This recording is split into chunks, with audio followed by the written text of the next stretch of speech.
사랑하는 은혜와 진리의 장로교회 교우 여러분, 오늘도 주님의 은혜가 충만한 하루 되시기를 주님의 이름으로 축복합니다. 오늘 새벽에 만나 본문은 사무엘상 3장입니다. 그 중에 9절부터 21절을 제가 읽어드리겠습니다. 사무엘이 자라매 여호와께서 그와 함께 계셔서 그의 말이 하나도 땅에 떨어지지 않게 하시니 단에서부터 브엘세바까지의 온 이스라엘이 사무엘은 여호와의 선지자로 세우심을 입은 줄을 알았더라. 여호와께서 실로에서 다시 나타나시되 여호와께서 실로에서 여호와의 말씀으로 사무엘에게 자기를 나타내시니라.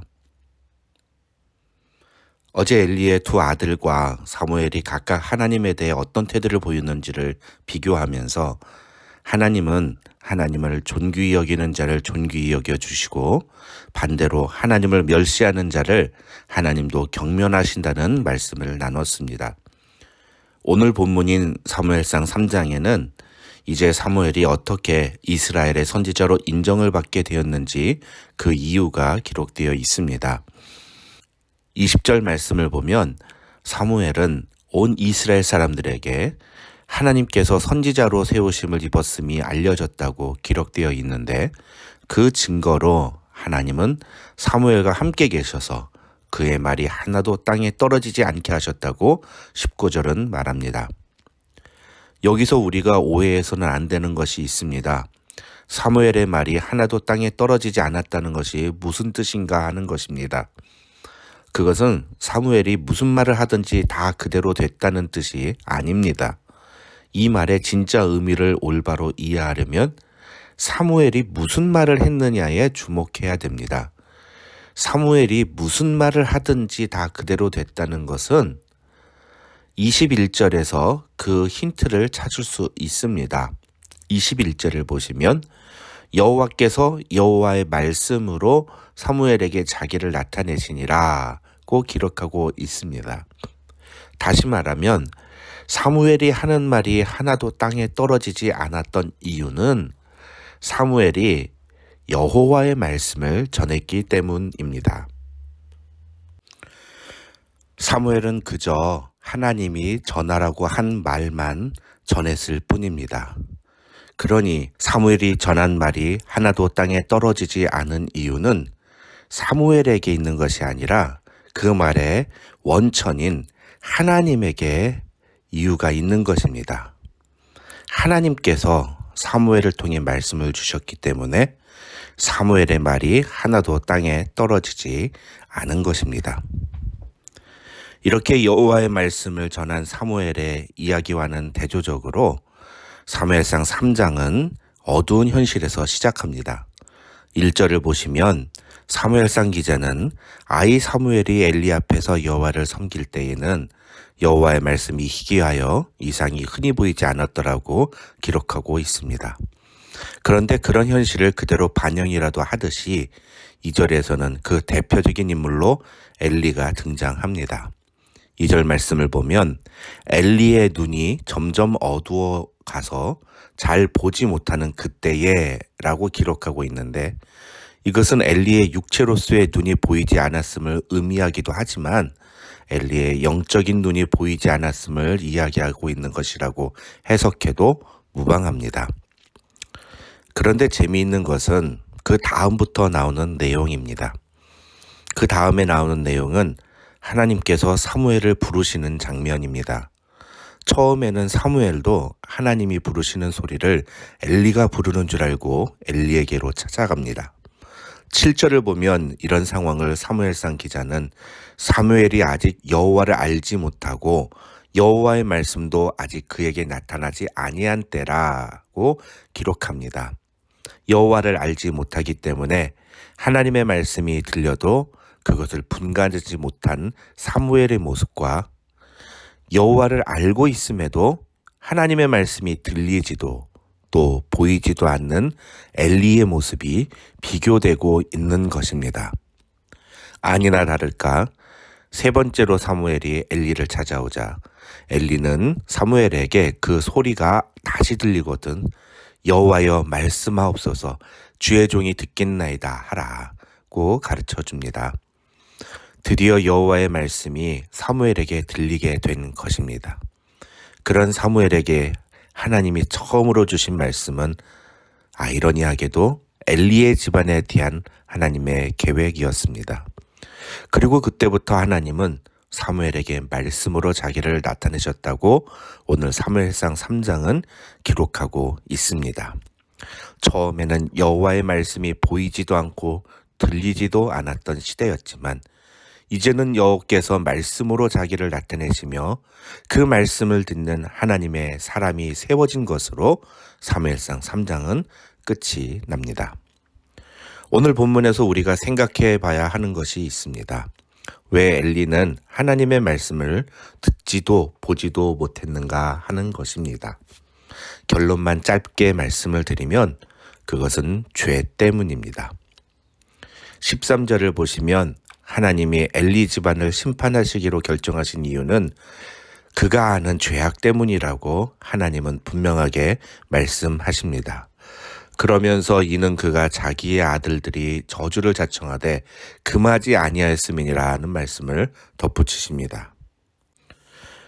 이 말씀은 홈리와 비느하스가 저주받을 짓을 계속하는 것을 보고도 엘리가 아들들의 죄악을 꾸짖거나 제지하지 않았다는 것을 의미합니다.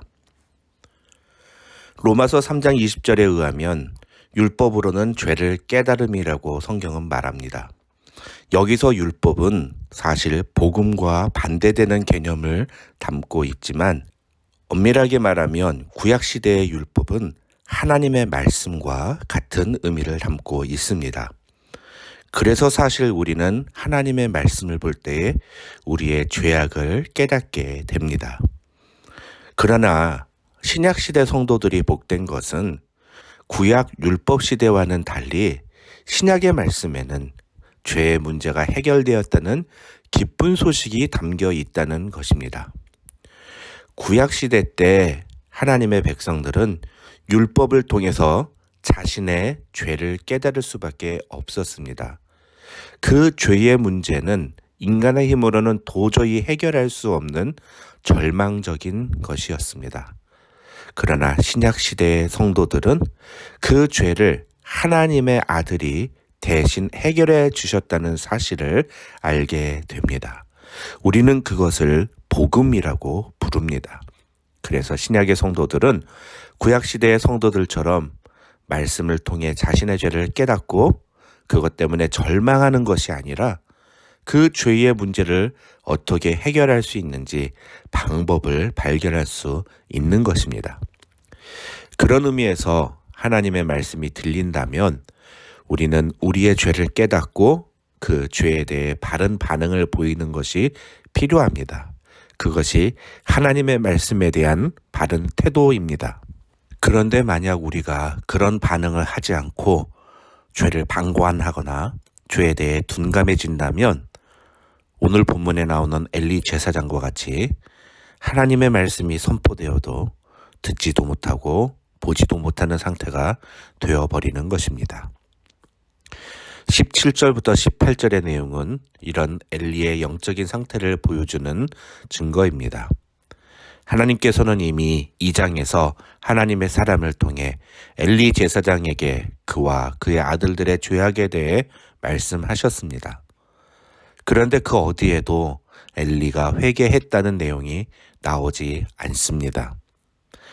하나님은 3장에서 사무엘을 통해 다시 한번 그 말씀을 주셨습니다.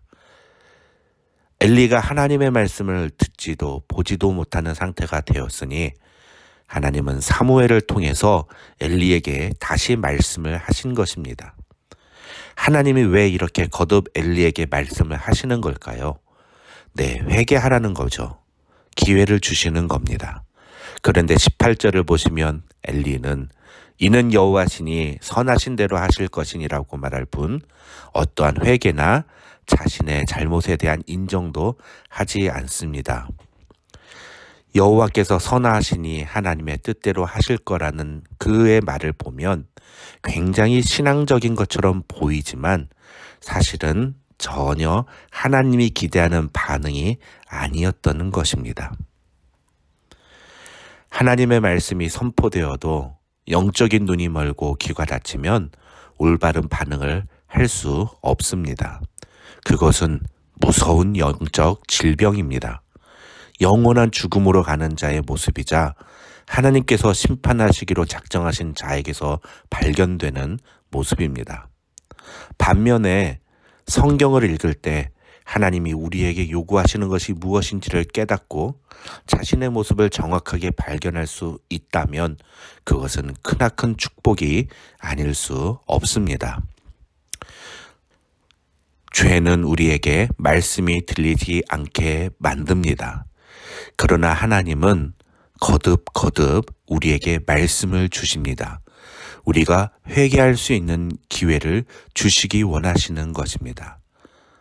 그래서 우리가 그 말씀을 듣고 회개하여 하나님께로 돌아오기를 원하십니다. 새벽의 만나뿐만 아니라 매일 여러분이 읽는 성경을 통해서 하나님이 여러분에게 주시는 말씀을 들으셔야 한 이유가 바로 거기에 있습니다. 오늘 새벽에 만나는 21절 하반절에 기록된 말씀을 이렇게 바꿔 읽음으로 마쳤으면 좋겠습니다. 여호와께서 베이커스필드에서 여호와의 말씀으로 박순종에게 자기를 나타내시니라. 제가 저의 이름을 넣었듯이 여러분도 여러분의 이름을 그 자리에 넣어서 한번 읽어 보십시오. 오늘 하루 하나님의 말씀이 여러분의 삶 가운데 선명하게 나타나시기를 주님의 이름으로 축원합니다.